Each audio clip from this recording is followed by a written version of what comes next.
الواحد لما يجيله فكر شرير يتغلب عليه ازاي؟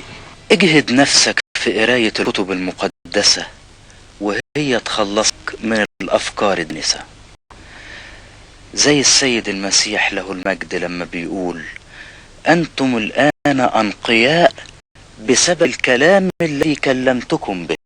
طب ازاي الواحد يتغلب على المشاكل اللي بيشوفها في حياته؟ الله هو اللي يعين، عشان كده لازم نلجأ له بالصلاة، لأنه مكتوب في الكتاب المقدس: الله لا ملجأ وقوة عونا لنا في الضيقات. زي قصة إيليا ملوك أول إصحاح 17.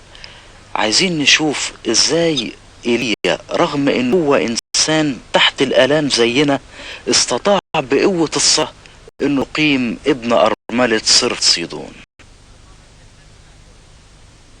حي هو رب إله إسرائيل الذي وقفت أمامه، إنه لا يكون طل ولا مطر في هذه السنين إلا عند قولي.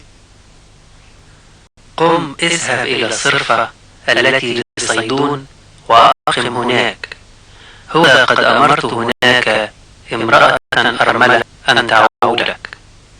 فقام وذهب إلى صرفة، وجاء إلى باب المدينة، إذا بامرأة أرملة هناك تقش عيدانا، فناداها: هات لي قليل ماء في إناء فأشرب، هات لي كسرة خبز في يدك. حي هو الرب إلهك، إنه ليست عندي كعكة، ولكنه ملء كف من الدقيق في الكوار وقليل من الزيت في الكوس. وها أنا ذا أقش عودين لآتي وأعمله لي ولابني لنأكله ثم نموت.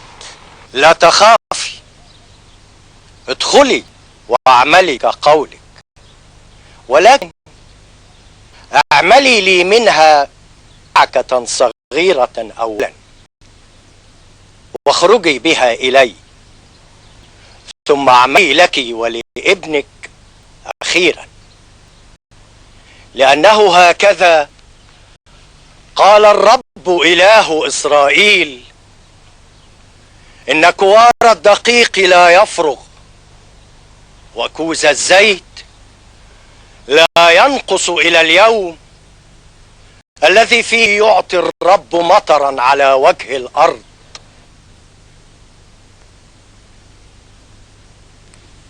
فذهبت وفعلت حسب قول إيليا.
مرضه جدا حتى لم تبق فيه نسمة.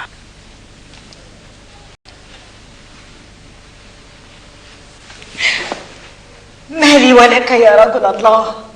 هل جئت إلي لتفكير اسمي وإماتة ابني؟ أعطني ابنك. وأخذه وصعد به إلى العلية.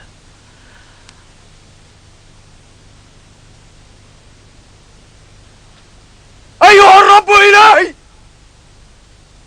أيضا إلى الأرملة التي أنا نازل عندها قد أسأت إماتتك ابنها؟ يا رب إلهي، لترجع نفس هذا الولد إلى جوفه.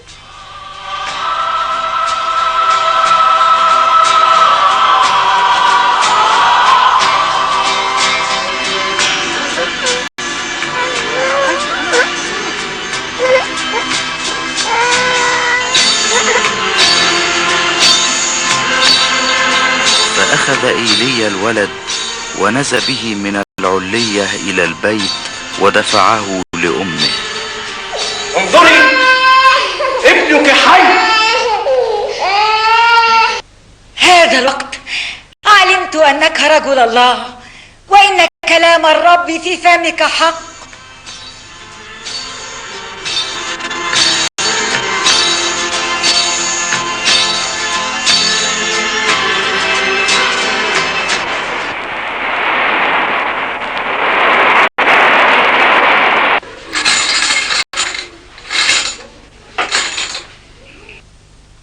ذهب الأنبا إيسيزوروس ومجموعة من الرهبان إلى الإسكندرية لزيارة الأنبا تأوفيلوس بابا الإسكندرية 23 لرسامة موسى قسا.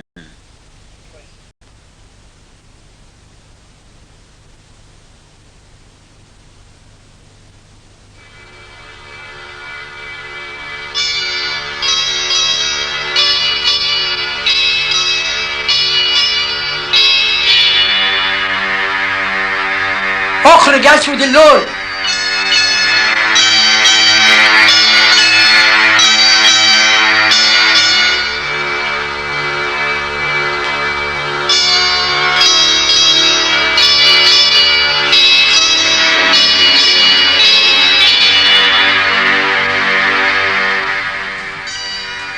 ليه حق يقول اسود اللون؟ وما انت اسود جاي هنا ليه؟ يا ابونا موسى، تعال يا ابونا موسى. انت نجحت في الاختبار الروحي.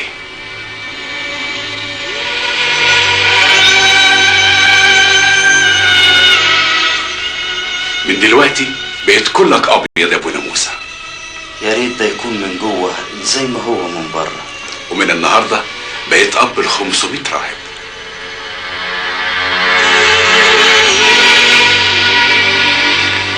مبروك يا ابونا موسى. اعتبر الصوم حصن، والصلاة سلاح، والدموع غسيل، وحافظ على تلاوة المزامير لا في ذكرها تطرد الشياطين.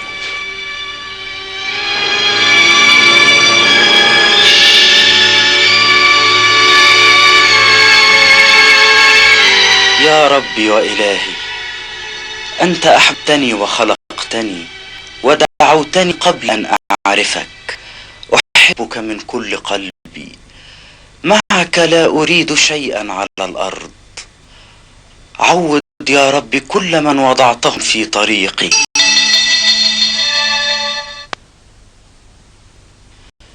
وساعدوني على معرفتك. أيها الإله الذي تجسد وتأنس وسمر على الصليب لأجلنا وتألم بإرادته، ها نحن نسأل تحننك لأننا ميراثك وشعبك. انظر إلينا بمراحمك، باركنا ببركتك الروحية، ثبتنا في إيمانك. لك المجد إلى الأبد، آمين.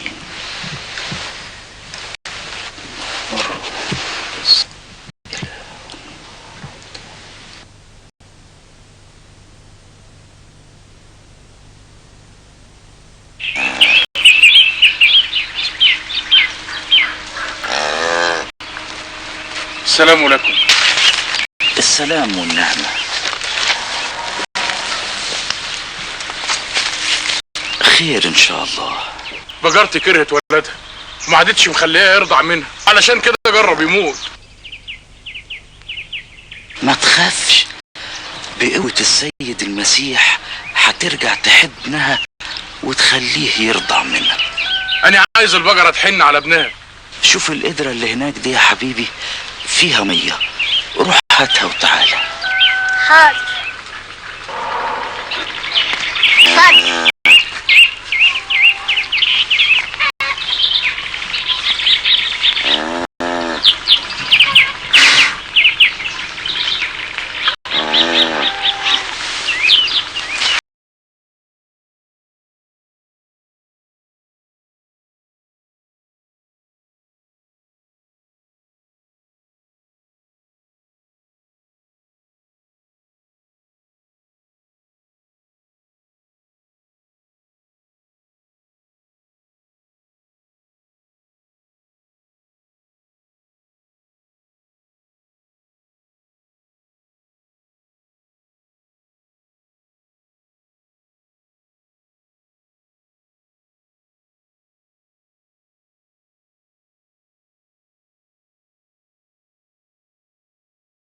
منك يا أبانا كلمة منفعة.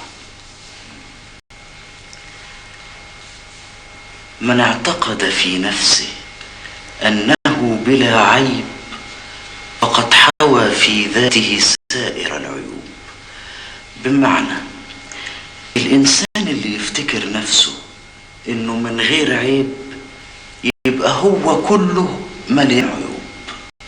العقل ساعات بيشت في الصلاة يا أبانا، نعمل إيه؟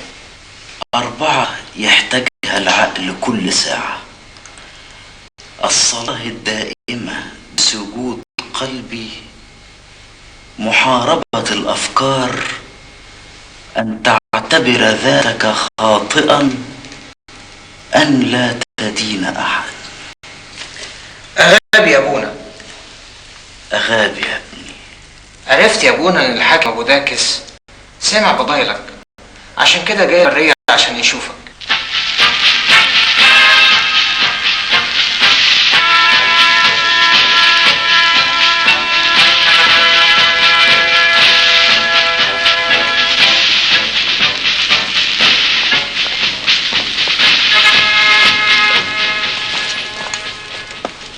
انت يا راجل يا عجوز انت. ايوه يا ابني. تقدر تدلني على مكان الاب موسى؟ بتسأل عليه ليه يا ابني؟ عاوز منه ايه؟ ده راجل عجوز ومجنون ومش كويس.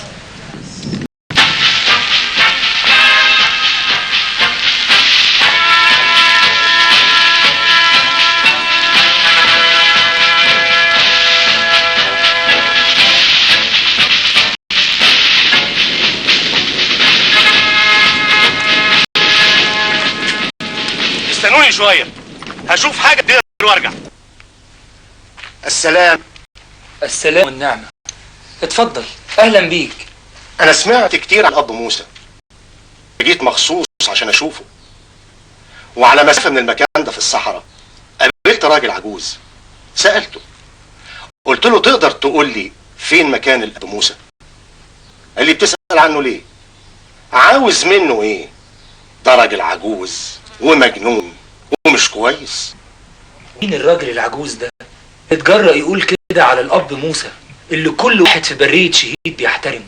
راجل عجوز وشه اسمر ولابس زيه كده وله دقن بيضة طويلة. ما هو ده الاب موسى.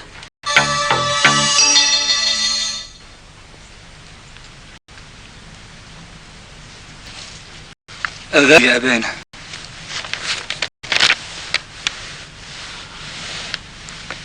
أغابي يا ابني. الآباء عاملين مجمع لإدانة راهب أخ وعاوزينك تحضر معانا. وأنا مالي ومال الإدانة يا ابني. روح قول لهم إن موسى مش هيجي. حاضر يا أبي، على راحتك.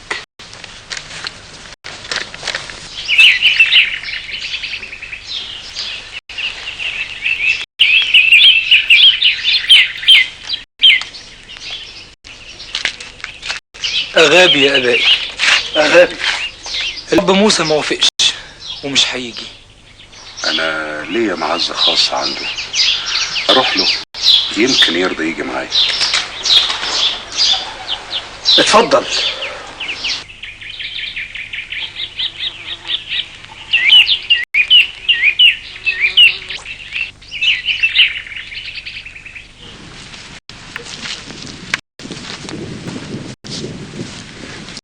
اغاني يا بانا.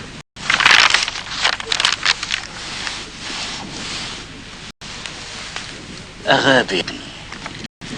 الاباء كلهم في انتظارك يا بانا.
الأنبا موسى جه.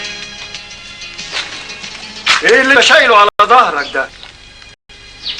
دي خطاياي بتجري ورا ظهري من غير ما اشوفها، واجي النهارده عشان احاسب غيري على خطاياه.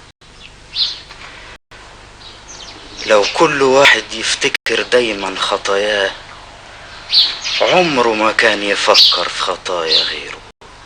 الاب موسى ادانا درس عظيم جدا دلوقتي، مش ممكن حد مننا ينساه ولا الاجيال اللي جايه بعدنا لسنوات طويله. ما حدش هيدينك بعد كده. وبالمناسبه دي احنا هنصوم 7 ايام. إذا تذكر الإنسان خطاياه ما استطاع أبدا أن يذكر خطايا غيره. لا تدينوا لكي لا تدانوا. من كان منكم بلا خطية فليرمها أول بحجر.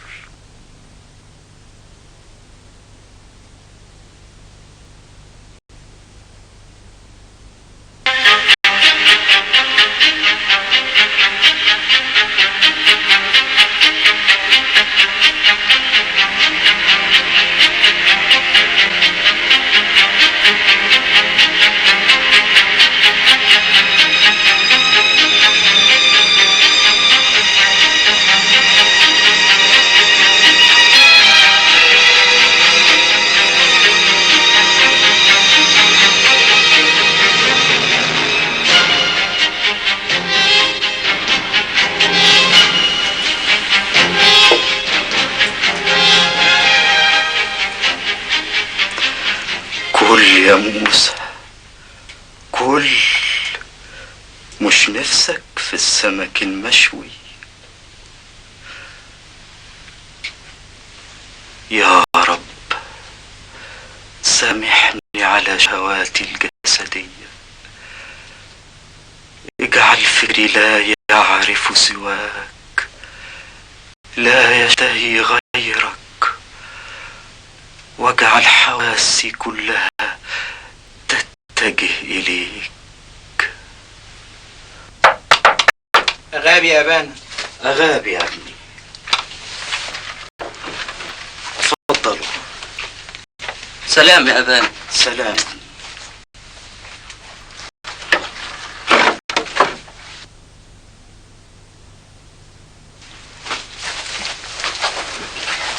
ده احنا حظنا حلو، ده احنا جعانين وادينا كمان اللي جينا اكله قدام. لا لا لا، اوعى تاكل منه، ده تعبان.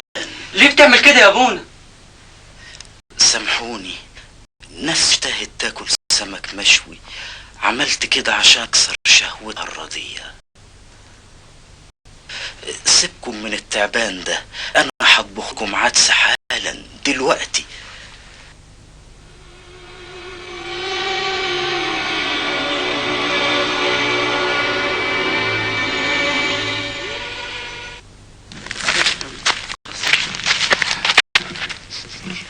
شامم الريحة؟ ايوه شامم ريحة طبيخ. ده دخان طالع من قلاية الأب موسى. معقولة؟ مش احنا في الصيام؟ معقولة الأب موسى يخالف تعليمات الدير؟ الموضوع ده ما تسكتش عليه أبدا. بقول لك إيه، يلا بينا نخبر أبونا. يلا. غبي يا بان. غبي يا ابني. احنا عدينا على قلاية الأب موسى وشمينا ريحة طبيخ. وده طبعا بيخالف تعليمات قدسك بخصوص الصوم. بمشيئة الرب هنقابله يوم السبت ونتكلم معاه. من يضبط لسانه يدل على أنه محب للفضيلة، وعدم ضبط اللسان يدل على أن داخل صاحبه خال من أي عمل صالح. كل من يأكل ويشرب بلا ضابط ويحب أباطيل هذا العالم فلن ينال من الصلاح شيئا، بل ولن يدركه، ولكنه يخدع نفسه. احنا عرفنا يا اب موسى ان خالفت وصية الناس وطبخت يوم الصيام عشان تنفذ وصية الرب. إن الأنبا موسى لم يهتم بتدبيره الخاص الذي هو الصوم لمدة أسبوع في سبيل أن ينفذ ويتمم وصية الرب، وهي وصية المحبة وإدارة الغرباء. واستمر موسى في حياة النسك فترة من الزمن.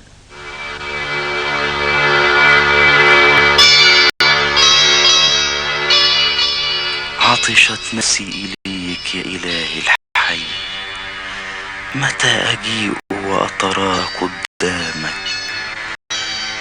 قد كلت قدماي من السير في البرية، فمتى أدخل كنعان؟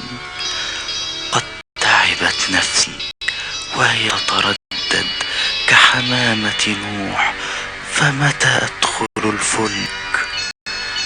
متى تنتهي الحرب ومتى أبلغ الميناء بسلام؟ طال انتظاري وشغفي لوجهك يا رب. أنا حاسس إن يومي جه وإن البربر هيجوا النهارده الشهيد، فحسن لكم تهربوا. وانت مش هتهرب يا أبانا؟ ده أنا طول السنين دي كلها وأنا مستني اليوم ده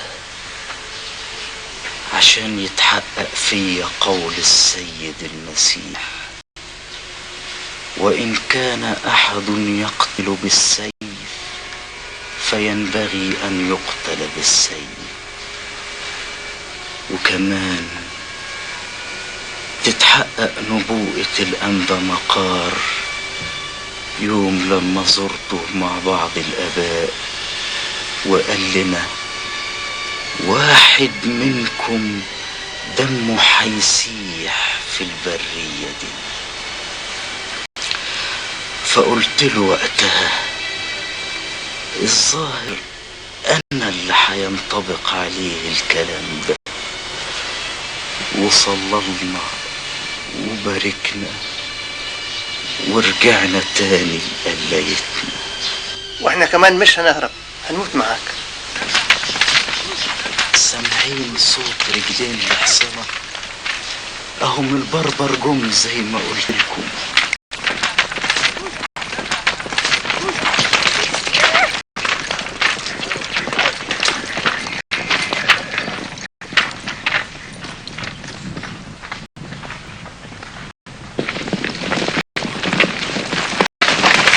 دلوقتي هنهجم على الدير ونقتل كل اللي فيه.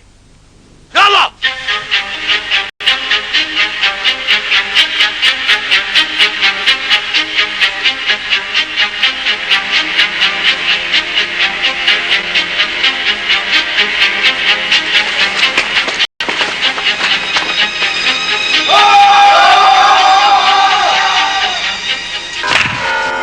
وهكذا أنعم الرب على القديس الأنبا موسى ب3 أكاليل: واحد لأجل نسكه الشديد، والآخر لأجل رهبنته وكهنوته، والثالث لأجل دمه الطاهر.